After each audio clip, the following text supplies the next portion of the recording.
What's the meaning of admonishment? Admonishment. Admonishment. Admonishment.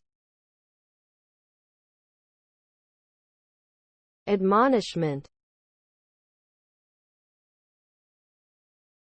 Admonishment. Admonishment refers to a form of reprimand or warning given to someone who has done something wrong or inappropriate. This type of communication is often used as a means of correction, teaching, or discipline. An admonishment can come in various forms, such as a verbal warning, written notice, or a formal punishment. The main goal of an admonishment is to discourage the person from repeating the same negative behavior and to help them understand the consequences of their actions.